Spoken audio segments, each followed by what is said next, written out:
Welcome back everyone. We are Socially Selective Podcast. I'm Jenny. And I'm Kaycee, and we have two special guests Yes. today. Do you guys want to introduce yourself? Sure. I'm Kayla. And I'm B. And this is today's one. And we are Socially Selective. So we wanted to talk a little bit about our guests. So Kayla is a precision nutrition certified nutrition coach. She is also a certified personal trainer and a current eating disorder recovery coach at one of the clinics here. And she is also studying to be a nutrition student at UNR. Yeah, future dietitian. Yes. So she is an overall wellness enthusiast, and we're so glad to have you here today. Thank you. And then B, would you like to share a little bit about yourself, what you're doing? So I'm a mom. I had my daughter when I was 18 years old, and I have struggled with an eating disorder probably about all my life, as much as I can remember it. Cool. So you guys guessed it. Today's episode is on Eating disorders, body image, and all that jazz. Yes. But before we start, we want to give a huge shout out to our little sponsors for the episode. If you guys are watching us, you're seeing this cute little picnic setup. We are so happy and blessed for Velvet Pine Events to be collabing with us, and they let us borrow their beautiful picnic for the day. So yeah, super cute. If you can't see it, go watch YouTube. it. Go watch it and subscribe to us. All right, so we're going to give a little disclaimer before we get into the episode. We just want you guys to know that this episode may be triggering for people with active eating disorders, body image issues, or an active recovery with eating disorders. If this is you, please be advised that going forward may not be the best for you. For you. All right, we're going to get into today's questions. All right, first question you guys can both answer. What are some signs of an eating disorder or unhealthy eating habits? Would you like to go first? Whatever, you can go. Okay. So let's see. Signs of an eating disorder or unhealthy eating habits. So I personally think that if you have any sort of hyper fixation on what you're eating, or if it's affecting how you look, that could be a huge red flag. Another red flag for an eating disorder, if you have to perfectly time your meals, that's not healthy. If you all of a sudden don't like foods that you truly love, if you're avoiding foods, that could be a sign that you have a problem. Can you talk a little bit about that? Like, what would that look like? Yeah, so avoiding what kinds of foods? So for me, for example, I convinced myself when I was in the middle of my eating disorder that I didn't like pizza. What? And we love pizza. No. Yeah, I love pizza. But because I didn't want to eat pizza because I had an eating disorder, I just convinced myself and told everyone else that I don't like pizza. It's not a preference. Yeah, not true. Yeah, I What would were agree some with signs? that too. What I think when I think of signs of it, a lot of people don't really recognize it. And it's so hard to like explain it to somebody as to why you don't want to eat that, or why you go from like you liking pizza to all of a sudden not wanting the pizza anymore. Even though like deep down you know like, gosh, that pizza looks so good. It's trying to like convince yourself to like want to eat that pizza. Right. And it's such a different feeling versus like getting so excited that it was like dinner time or something. You're just like, I'm okay. I don't want to do it. Yeah. Or even like just having anxiety around meal times. Yeah. Yeah, all that could be signs of an eating disorder. Do you think you can talk to us a little bit about intuitive eating? Yeah. So intuitive eating, I can preach about intuitive eating all day. I think I'll get into it more later on. Yeah, for sure. But maybe for a a snippet. brief synopsis, yeah. So basically, there's a spectrum of an eating disorder. There's an eating disorder spectrum. On one side of the spectrum, you have intuitive eating, and that's just natural eating. It comes intuitively. You're born with it. And then there's a full-blown clinical eating disorder where we need to get professional help, and you usually have some co-occurring disorders as well. Anything in the middle, we call that disordered eating. And so it's not that that is any less of an issue than a clinical eating disorder. It still needs to be addressed. but it has a wide range of severity. So basically, intuitive eating is kind of the goal. We want to be able to just naturally listen to our hunger cues, listen to our cravings, be in tune with our bodies. That's intuitive eating. Love it. Thank you. So, Kayla, what are the most common body image issues? And then also, where do you think these body image issues stem from for people? Yeah, so I think most people struggle with body dysmorphia to some degree today. Can you explain a little what that is for listeners who don't know? Yeah, absolutely. So body dysmorphia it's when you are, like, you look at yourself and you think that you look a certain way that other people might not perceive you as. For example, maybe I look at my thighs and I'm like, my thighs look like the size of Texas. Jenny might look at my thighs and be like, "Ooh, they look those good. are some nice thighs. You have those are tasty looking thighs." Yeah. And so I just have this, hyperfixation on one piece of my body that I'm blowing out of proportion, and it's really affecting my mental health, how I view myself, and it's very unhealthy. I've heard this is very common with bodybuilders and fitness models. Kayla knows this because she was once getting into bodybuilding, and so that definitely sparked things up for you. Oh God, yeah, 100%. Because part of the sport, I mean, you're looking at yourself every day. Yes. You're taking weekly progress pictures. It's everything is based off of your physique. So not just that, but the weight. I think too is big. Absolutely, yeah. Weight. You also get hyperfixated on numbers, which don't really mean anything. The numbers mean nothing as long as you feel good. Don't worry about how much you weigh. I had to recently get rid of my scale because I was weighing myself weekly, you guys, and I would cry. Anytime that I would go up in weight or stayed the same, I would literally cry. I would text Jenny. I'd be freaking out. I don't know what I'm doing wrong. But be don't focus on the weight. Do you feel good? And she'd be like, yeah, I feel good. And I'm like, and it doesn't matter what the number is. Don't focus on the number as long as you feel good. The weight does not matter. And I think our society places a lot of I was going to say weight on weight. They place a lot of weight on weight. Yes. BMIs, it's just unrealistic. Some people's body types are a little different. Kayla and I were discussing this in the past. BMIs are not made for everyone. Bone densities are different. Some people's body shapes are just shaped differently, so you're not going to look like someone your height at the same weight. We're just different people. And that's okay. There's nothing wrong with that. I agree. Yeah. Body diversity is a real thing. Yes. People do come in different shapes and sizes and also have different appetite regulations. That's heavily influenced by your genetics. So to try to force your body to be a certain size usually backfires. Yeah, I agree. It's not realistic. Numbers don't matter. All right. Third question. This one's for B. How long did it take you to realize that you had an eating disorder? Like I said in the beginning, I felt like I struggled with it from early on, as far as I can remember. Just thinking about it, we would go to family dinners a lot with our family and stuff, and I would always be the last kid at the table trying to finish my food and trying to force myself to want to eat this full plate of food. Even as a child, I was probably 11 years old, 12 years old, drinking Pedialyte shakes that are meant for kids just to gain some weight.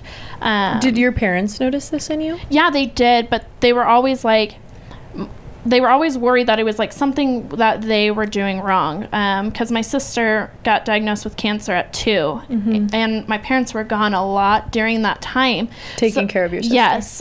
So I was usually with my grandparents or away from home with my mom and dad. So the doctors at first maybe thought it was something with my environment, but it just never got any better. Yeah. Do you remember how old you were? About what age? Yeah, I would say probably about 8 years old. Wow, that's so young. I would struggle with it to the point where if I didn't finish my dinner, it would go in the microwave and my parents would try to make me eat it when I felt hungry, following those cues, those hunger cues that we were talking about. But it was so frustrating because it would never come. Right. And I'm like, why? What is this? Was there anything that triggered it for you? Do you remember anything in specific that you were like, you know what, I need to stop eating? I don't know, because I was so young. I really just felt like I wasn't ready to eat, or like there was always something else on my mind. It could have been like me stressing like, when's my mom and dad gonna come back? Like those small traits starting off so young were hard on somebody who was only 8, trying to figure out, you know, is my sister coming back, or am I not going to see my sister again? Do you think maybe it stemmed from control because you couldn't control your environment? That was one thing that you could control? I mean, I definitely think that could be an option, but for it to not be fixed even as an adult now, it's like, is that something I will deal with for the rest of my life? Or a lot of people say by the time you hit 30, your metabolism will slow down and I might gain some weight then. So it kind of makes me excited to see what happens when I do hit 30. And I'm like, where's the scale at now? Like, come on, bring it out. Kayla, this one's for you. Can you talk about how eating disorders are developed and then go into the different types of eating disorders? Yeah, so there's a lot of reasons that an eating disorder could be developed. A lot of times they're actually coexisting with another disorder. So like I don't know, have you ever seen a therapist at all? Yeah. Okay. Yeah, and especially now that I'm older, it does stem from anxiety. Yeah. Anything that happens in my life that stresses me out, I like shut down, to the point where like I will not eat for days, and I'm like, when's the last time I ate anything? So eating disorders are really tricky, and they usually coexist with another disorder. OCD and panic or anxiety disorder are the most common, but it could also be bipolar, schizophrenia, any of the above. And this is usually when we're talking about like very severe eating disorders. Disordered eating, on the other hand, the way you differentiate the two is based on how it interferes with your day-to-day life. So if your eating disorder directly impacts, one, your physical health. So if you're dropping weight, or if you are gaining weight at a rate that is putting harm on your internal system, then you have an eating disorder. If it's affecting your mental health through maybe not being able to be present, or not finding joy in, going out with friends or whatever, that could also be signs of a clinical eating disorder. And then disordered eating it's really sneaky, because that's actually what's praised today. So in fitness culture, we see a lot of ads out there about getting healthy and eating healthy, tracking macros, keto, paleo, and all the diets. While you might be on one of these diets and be physically fine, I can pretty much guarantee you are having to eat outside of your internal cues. It's preventing you from being intuitive and inside your body. So that is disordered eating. I was actually, not to like bash on anyone at all, but I was part of like this whole meal plan program, which is why I was weighing myself every week. And even when I wasn't hungry, I was like forced to eat because I was on a like set schedule. And I mean, I looked amazing, but I was like forcing food down my throat just to like keep up with those calories. Right. But I had no idea that was also and that's what started the whole like weighing anxiety herself over my weight and all that. But I had no idea that was also considered an eating disorder. Also, it's just unsustainable. It's not realistic. Like, how am I going to eat like that for the rest of my life? Let's say you're on a vacation. How are you going to take time out of your day to do that? Yeah. It's just going to be makes me jealous too, because I'm like, God, I want to try that. No, I want to force food down my throat. Like, what is that going to do? You don't. Absolutely not. Yeah, it gets you further away from your body's intuition. Yes. And then I think too, no matter what, when someone starts a diet, it's because they want to change. Usually it's because they want to change their body. So it keeps you focused on your external figure as opposed to just being one with yourself, essentially. And I think looking good and feeling good are two different things. You may look great, but inside you feel like shit. Oh my gosh, And so at the end of the day, that's not going to make you happy. I think feeling better is way more important than looking better. Yep. Yeah, I got a lot of praise when I was in my disordered days. Yes. And that's the hard thing too. I think I have a hard time, if I know if someone lost weight and I know that they were on a diet, and they're pretty proud of their weight loss, I have a hard time saying you look great, because I don't want to unintentionally validate their disordered eating. And so I don't think people, that's insane to think about. Well, because I just remember when I went through, because I was coming to work and I'd have my perfectly portioned meals. I weighed them out. I tracked my macros to a T. Yes, you did. And everyone was like, oh my gosh, I wish I had your discipline. I wish, you know, I wish I could do that. Yeah. I wish I could do that. And so little did they know, like, that's bad. what controlled my life. It's all I thought about all the time. We would go on hikes. Kayla would bring her refrigerator, little lunchbox with all her meals. I mean, no, I don't love that. It was so It was gross. a bad time, yeah. It was cold ground and then turkey the coach, yeah, it was not good food. So now I like, you feel want so a little of my bad. pizza? One of my Jenny's coworkers so was like in a she was just in a, like a body competition thing, and she won first place, and I was like, oh my god, congrats. Like, obviously congrats, but now I feel bad because I have no come idea. down from that is also super extreme. Like, you know, what did you go through? Yeah, so I didn't have any help coming out of my bikini prep. You hear a lot about refeeding or even like post gain, rebound gain, and I was so afraid of, you know, just gaining a bunch of weight because they talk about your metabolism slowing after an extreme diet, and which is what bodybuilders do. Yes. And so to come out of that without getting a whole lot of weight, we talk about what's called a reverse diet, and I didn't really know how to do that myself at the time, so I just tried to stay lean. And that was like not attainable. No, not sustainable. The not amount attainable. of lean that she was scary. Yeah, Jenny saw I me. saw her one day and I was like, oh, you don't look good. You were like, you look sick. Why are you not eating? Yeah, they just cut carbs for you really soon, I think, too. Your coach. I had a lot of issues. There was a lot of issues. I was like, can you tell me about your diet? And she's like, so no carbs? I was like, no, that's all your fuel. How are you not eating carbs? I love carbs, you guys. That's all this body, 90% carbs. No. Jenny's always 1% meat. A great relationship with food. I love food, you guys. And if you are avoiding desserts, please don't. That's where I go Do you first. do that? Yeah. Okay, good. I was like, I'm a every night. big On the way dessert here, girl. I ate 2 Rice Krispie treats. I wanted love it so bad. You're like, I need was a little here we go. energy. Yeah. Cute. Yes. I will never say no to food. Yeah, Like, it's delicious. I might Especially be upset free with my food. weight, but I'm gonna eat that pizza still. I don't give a shit. All right. Next question. This is for both of you. Do you think people with eating disorders have a certain look? Like, if they look a certain way? I feel like society makes them think that there is. Mm-hmm. Yes. Versus, I would agree with that.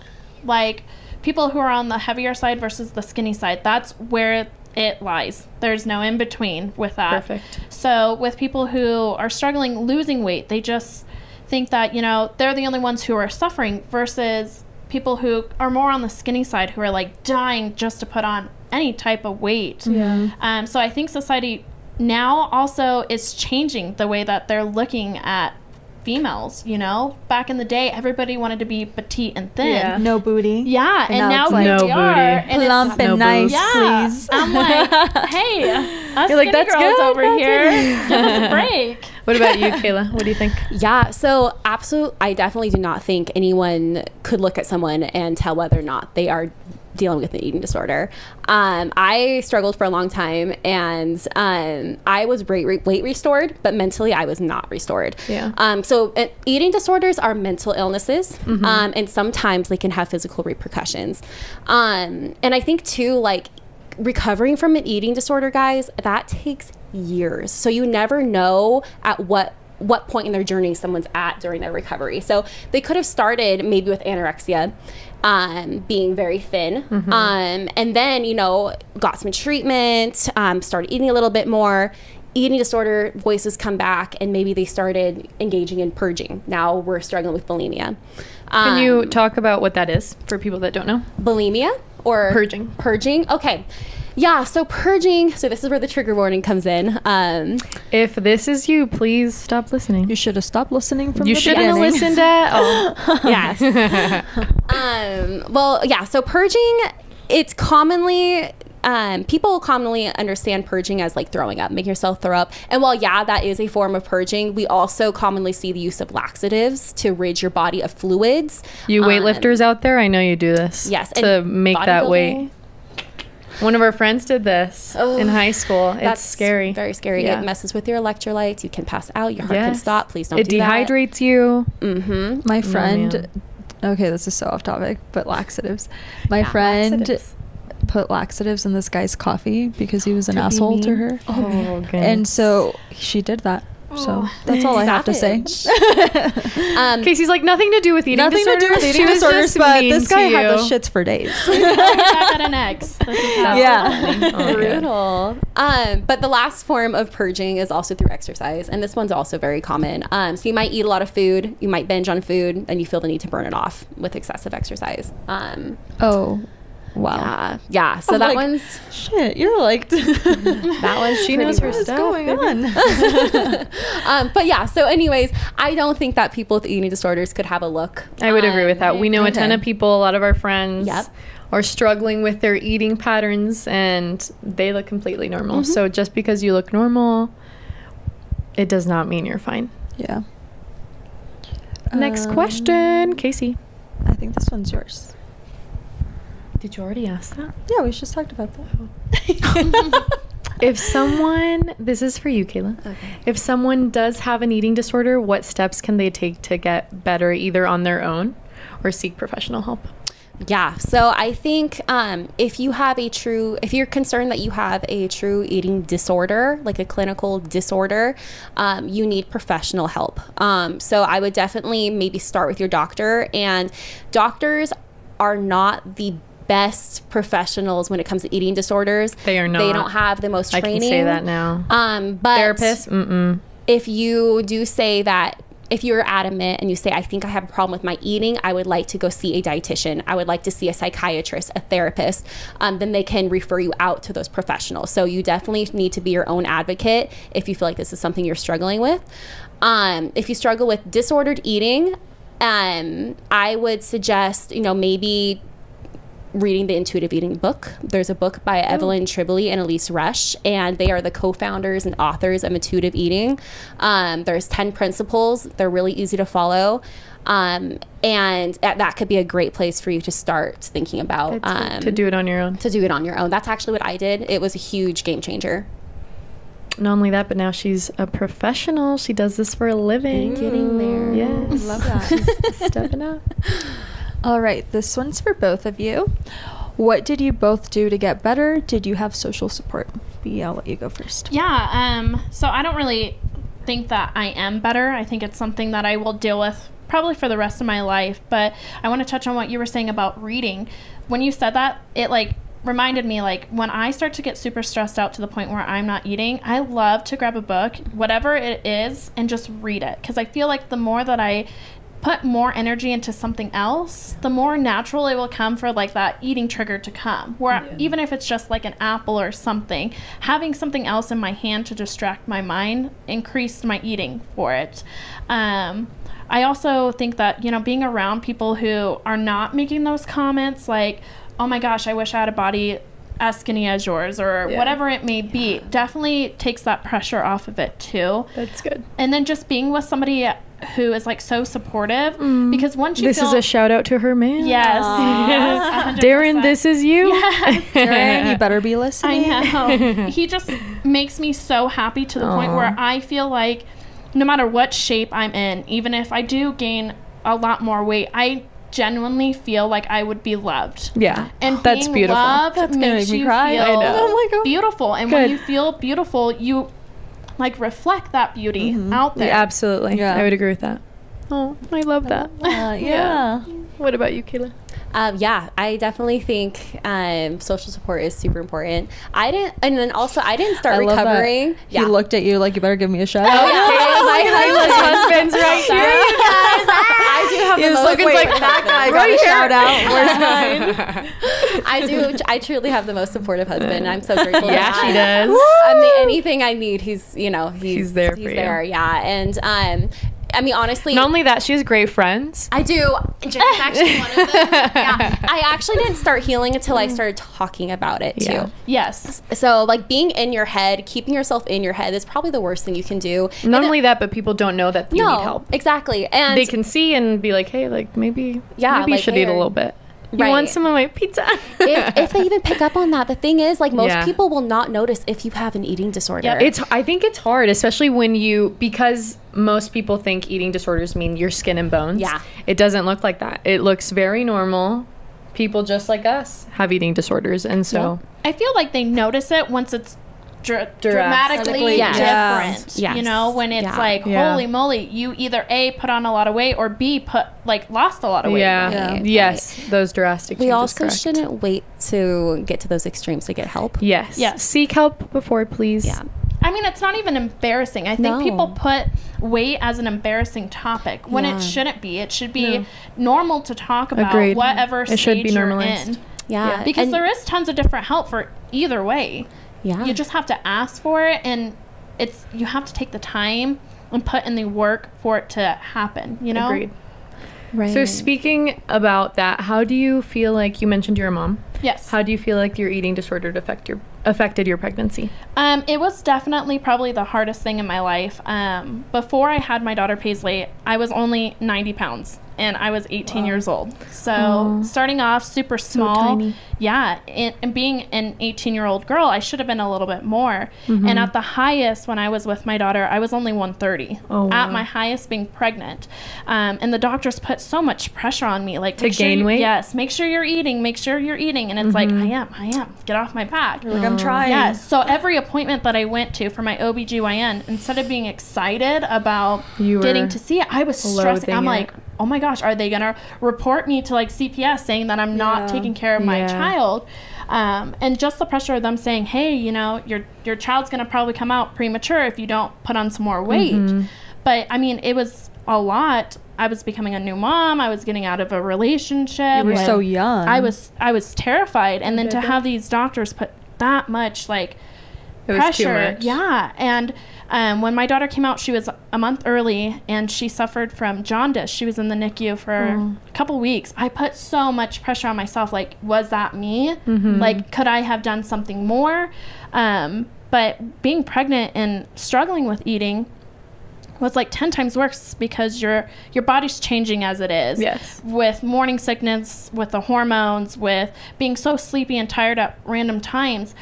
Food that I liked, I wasn't liking anymore. And like, I could eat bananas before. When I ate bananas with my daughter, I would throw it up. And I'm like, is this a sign that, you know, maybe I should avoid that? Or is this a sign like she needs that? What is it? That's so tough. And like, even not being pregnant, with my daughter being 6 now, when things do stress me out in today's like world, she'll see me not eat, and it breaks my heart, because she's like, just eat, Mom, it's yummy. Aww. And how do you explain that to a 6-year-old? Like, oh no, you know, you eat, I'm full, you know? So it's hard. That's tough. That is really hard, especially when they're so young. Yeah, because you don't want to talk about that. But she's 6 years old. She came home from school one day, and she's like, this little boy called me fat. I'm like, why are we having that word only in kindergarten? Yeah. Already. Like, that's not a word. We don't. That kid's mean. Yeah. You should say, I'm talking to that kid's mom tomorrow. Yeah. She can, I just want to talk. Yeah, I just want to talk. Yeah. I just want to have a conversation with you. All right. Kayla, how has your past relationship with food affected your relationship with food today? Yeah. So I think it's, you know, I still have struggles for sure. Again, I don't know if you ever truly, once you have an eating disorder. Yeah, exactly. Like you mentioned. It sticks with you. It does. So like, I will always see macros. Like, I was a macro tracker, and so I can look at a plate and I can truly tell you how many grams of protein, carbs, and fats are in that plate. She can. It's true. It is. We've tested it. But you know, now I can recognize when those thoughts come in, and I'm able to do the opposite action. So in eating disorder recovery, we talk a lot about doing the opposite action of what your eating disorder tells you, and that helped me a lot. So it just, more than anything, my past relationship with food, I am now having a better understanding of like what satisfies me, what those food compositions are, but then also understanding when I am getting obsessive about food. Yeah, so it's still a work in progress. And that's okay. And I'm sorry, I meant to bring this up too earlier, but like with B's situation, I think you mentioned that you have a hard time feeling hungry and full sometimes. Yes. So that's actually another sign too that you might be struggling with an eating disorder. If it's a clinical disorder, those hunger and fullness cues will not be there. So you do need someone to program an eating plan for you, so that way you can then restore those cues. And that can be really tricky. Yeah. I got to the point where I just ate whenever I wanted. Yeah. Whenever I wanted, I would eat it. Yeah. You know, even if it was like 3 a.m, I was like, it's time for ice cream. I'm going to go eat that ice cream. Yeah. Because I think, to me, it's my body telling me, hey, it's time. And if I'm going to recover from this eating disorder, I need to trust not only myself, but my body too. When they're telling me what I need, give it to your body. That's good. That's good. This one's for you, Kayla. In your opinion, what is the best way to stay healthy, both with eating and physically? And like I mentioned before, Kayla is a personal trainer and a certified nutrition coach, so this is good for you. Yeah, that's an awesome question. Best way to stay healthy, both with eating and physically. Yeah. So I think number one, honestly, mental health is going to dictate your behavior. So first of all, make sure you have a healthy mind. So nothing obsessive. If you start to feel anxious about any sort of movement or eating, address that first. Now, if you're in a healthy mental space, that's great. I think that first step is always looking at your sleep, so making sure you're getting enough sleep.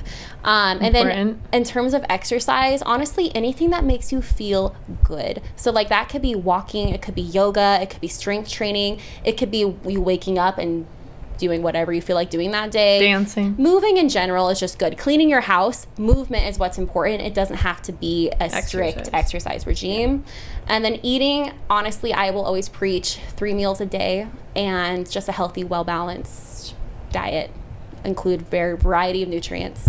Make it very colorful, you guys. Yeah. I love how simple that is. Yeah. It doesn't sound very hard. Well, I think it's perfect because it shouldn't be hard. No, it should Food not. should not be hard. You shouldn't have to loathe thinking about what you're gonna eat. You just gotta eat, okay? Yeah. And if you can make it healthy, cool. That's awesome. Next question. What advice would you give people going through this right now? B? I would probably tell them that it's gonna be okay. There's so much help out there and so many people who are probably going through the same thing that you are. So it's definitely okay to talk about it. You don't need to be ashamed of what body shape you're in. You know, be confident with who you are, because at the end of the day, we only have one life to live. And if we're spending that one life stressing out about what we look like, what are we doing here? Yeah, I love that. What about you, Kayla? What do you think? I definitely think that if you feel that this is something that you're struggling with, then you probably are struggling with it, and you do deserve help, and you don't have to be sick enough to get help. You're worth it. I agree. Get help.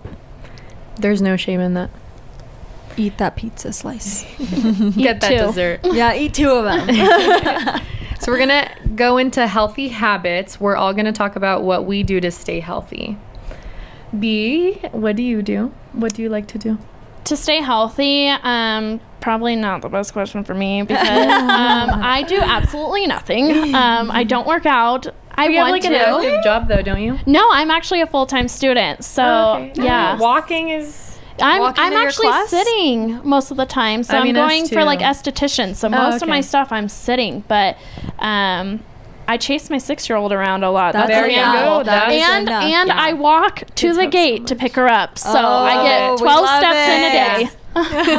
But I'll like drink water, and I like fruits and things like that. So it's not all just like bad stuff. And if Darren's listening, he's probably gonna totally rat me out and say that all I eat is candy. But I those Rice Krispies that you ate. I get a box from Costco, guys. I'm not kidding. I love Rice Krispies. That's okay. Your body. Yeah. As long as you're eating, it's good. Kayla, what about you? What does your day look like? Yeah, I definitely. So yeah, I'm more structured for sure, but it's just my personality type. I do try to get 3 meals in a day, maybe a snack or 2. And then my form of movement, I usually kind of rotate between a structured like lifting plan and then just like an intuitive whatever I feel like doing. So right now I am structured lifting. So I strength train like 5 days a week, and I just do some walking. So I love that. Yeah. Next question.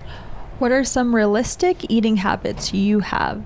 Kayla, can you talk about this first? Yeah, so it doesn't have to be complicated. Honestly, I just focus on getting a variety of nutrients throughout my day. All my main meals, I do try to have a source of protein, a carb, and a fat, and then color. And that's just, a general guideline. I mean, you also should be really flexible with it too. And pizza is also very well balanced. There's carbs, protein, and fats in pizza. And if you got some pineapple on there, you got fruit. You got some fruit. If you add veggies, veggies. Yep. So I just think keep it simple. Eat things that you like. If you know that you like certain whole food sources like apples and vegetables and quinoa and things like that, find ways to make meals with those. Pinterest is a great resource. I love Pinterest. Yes. They have good everything. tips on what to eat. Kaycee, what do you eat? I eat everything and anything. No, I try to realistically. Let's see. For breakfast, I'll have some eggs and toast. Oh my gosh, you guys, I love avocado toast. Avocado toast. That is my weakness. Yes, some avocado toast. And then for lunch, I'll have like some chicken, some greens, and then for dinner, I'll have whatever's some there. Some pizza if I want to, some pasta. Love it. Yum. So do you guys think sleep is important for our health? Yes. What are your guys' sleeping habits? Oh, me? We all agree yes. So if you're not sleeping, you're doing something wrong. Dude, I need 8 hours of sleep a night. Like, I can't get less than that. You sleep 8 hours? Yeah, easily. What about you, B? I don't know. Lately, I've been going to bed super late, though. Really? Yeah, I get more done. But do you still sleep? Yes. That amount? Yes. And That's yes, I sleep. Yes, I still sleep. as weird as it sounds, I don't know if this is appropriate to say, but I find sleeping naked more Yes. There have been some comfortable. studies. There have been some It studies is that say that. comfortable. Way Deep more comfortable. sleep. That's what the studies show, that you reach a deeper sleep when And you're naked. I It's crazy. have been going to bed at like midnight and waking up at 7, and I feel so like relaxed and Wow. restored. I Maybe love that's the that. secret, you guys. Yeah, Sleep we naked. need to We all sleep gotta naked. Yes. sleep Sleep naked. naked. Yes. Yes, try it. Hey. I sleep with my dog, though. It's kind of weird. No, don't do that. Yeah, like, Dessa, get away from me. Like, Dessa, don't. That's my nipple. Stop it. That's so gross. Do you guys think exercise is important? Yes. You So guys already know my earlier. answer. I'm like, Yeah. I would Both rephrase of that, them. though, and say movement is important. I was going to say that, yeah. Because I don't exercise, but I do move. And Jenny's very healthy. Yeah, so I'm a healthy girl. I used to exercise. I have stopped. Jenny got me into weightlifting. I know, and look at you It was now. Jenny years ago. And now Kayla's the queen lifter. Ooh. If you guys could see her butt, you'd know what I'm You'd saying. know, yeah. Follow her on Insta. Her husband's like, yeah. It's a nice ass. You guys. His favorite quality. And that's why I don't have one. It's okay. It's okay. It's coming. Yeah, girl, I don't have one either. Darren, where's her ring? Do you guys have positive self-talk for yourselves? Oh, yeah. I do. Yes. I think it's important. I agree. I would agree. Yeah. I just started doing it, and it felt really silly at first. It does. So I would, like, It look at does. myself, and I'm like hyping myself up. You're like, ooh, girl, Which is weird. That ass looking Yeah, really you just fat put on a today. song, you know, Yeah. like Bad Bitch or something. Just You're like, yeah. Dancing in your underwear, yeah. Do you guys do this too? Ooh. Do you guys dance? In your undies? Do you guys Darren. say, hey, bro, you're looking so good to Yeah, yourself? do you hype yourself up at all? Chava? Answer. He said no. Look at him, he's nervous. He Yeah. said sometimes. Chava said yes. I What think about they you, look Logan? for their Logan opinion. doesn't have time for that. At the gym? Okay. Just at the gym, Logan's like, oh, bro, that Bro, you bicep. look so good. You look huge. Yeah. I think other men hype up other men You know more what? than Yes, females More do. than women. Yes. I would agree with They're that. like, bro, how often do you go to the gym? Boys. Oh my gosh. Oh, They're yeah. obsessed Why- with each other. Oh, They'll be like, oh my god, you look so You look handsome so today, good. bro. Yeah. That haircut, that cut, that fade though. looks so Yeah. good. My What are the husband's a kids fireman, saying? so They all hype each other up. Oh, They're like, yeah. your cheeks, man? Ooh, you've been lifting. Like, you've been lifting. You're looking thick. All right, so we want to go into common health misconceptions before we finish up. Oh. Kayla, can you talk a little bit about these? Oh yeah, so common health misconceptions. So I think we want to talk about diets first. Are they sustainable or unrealistic, or what do you think? So I think a default for anyone, if they're, maybe they feel like they need to pursue health, they want to improve their health, they kind of go for a diet. So a lot of times they'll be like, right now keto's trendy, or any low carb. For being gluten-free when you don't need to. Gluten-free. My mom Oh my just gosh, bought yes. keto like chips, I think, from Costco, and I was like, keto. Yeah, they're everywhere. Like, yeah, and even Taco Bell. Taco Bell has a keto diet. No. They have like a menu. And same with Chipotle. Yeah. I mean, it's marketing, guys. It's all marketing. The diet industry is like $70 billion. It's insane. They thrive off of your insecurities. So. Absolutely. Oh, I hate them. It's terrible. But anyways, like, you're so rude. You stupid. I do think that pursuing a diet like that is actually it's going to backfire. It's going to backfire because one reason it might backfire is you could be cutting out a food group that is feeding your gut, right? You have millions of bacteria inside your gut that thrive off of, and they feed off of different foods that you're eating. So if you all of a sudden cut that out and you're not feeding that bacteria, it starves and it goes away. And your body's going to be real confused. Exactly. So now if you reintroduce that to food, your body doesn't know how to break that down anymore. So now you're going to have pain. You're going to think maybe you're intolerant. This happens a lot with gluten and dairy because we think that they're inflammatory today. I have a lot of issues about that, guys. Just like I was thinking that right now. Okay. What? Inflammatory foods? Dairy? We can talk, isn't it? Oh, no. Well, I'm a little lactose intolerant. So yeah, and so cheese and dairy bloat me. And milk. Yeah. And they make me feel sick, but I love them so much that I'm going to keep eating them. I don't care. And I know that's not good for me, and you can take medication. Jenny's like, no, I know the it's doctors not good. at work are like, hey, you shouldn't do that, or like, if you do that, take this. There's a certain pill that you can take. I forgot what it's called. Lactase. Yep. So that'll help your body metabolize that. I don't take it, so I just suffer, but be better than me. Lactase. So with dairy, as you age, our bodies no longer produce lactase, which is the enzyme that breaks down lactose. It's the sugar in milk. That's why a lot of people, as they age, all of a sudden they can't digest it. It's really uncomfortable. And it's common for Hispanic people. And if you are if you're truly lactose intolerant, then it can cause inflammation because your body is stressed out. Same thing with gluten. So unless you have celiac disease, which I want to highlight only affects 1% of the population, you can eat gluten. It is not getting your problem. gluten-free is just it is you trying to likely be cool. your brain that is causing anxiety because you might think you have a problem. True. And now you have digestive distress because you're anxious about eating that food. Remember when it was like trendy to not eat gluten? Yeah. Like everyone was like, is this gluten free? And I'm like, what even is gluten, lady? No. Tell me what gluten is. No. All right. Thank you guys. Thank you for that. Yeah, seriously, thank you. We're going to get into our toxic story of the day to wrap up.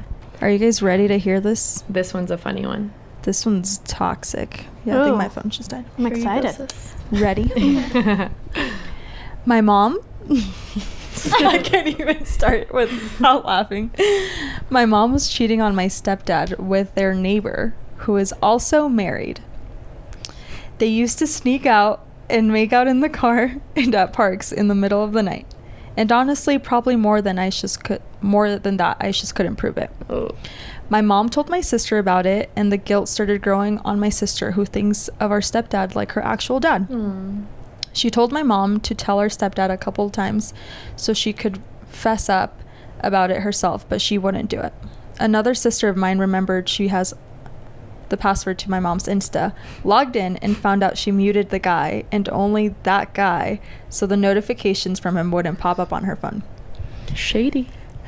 I can't believe this is a mom. I know. Turns out acting like a 12-year-old. Yeah. Turns out my mom was chatting with him live while my sister was logged on. My mom was on a date with my stepdad, and the dude was literally professing his love to her over message. Oh, no. She messaged. Well, she was on a date. And then her sister's... So she said, my sister messaged hi. To the love? Yeah. He like sent this big paragraph. She's like, hey. And the mom said, I'll get back to you later, implying that she had eyes on her since she was on a date. Oh my goodness. She kept deleting her messages from him too, but my sis screenshots.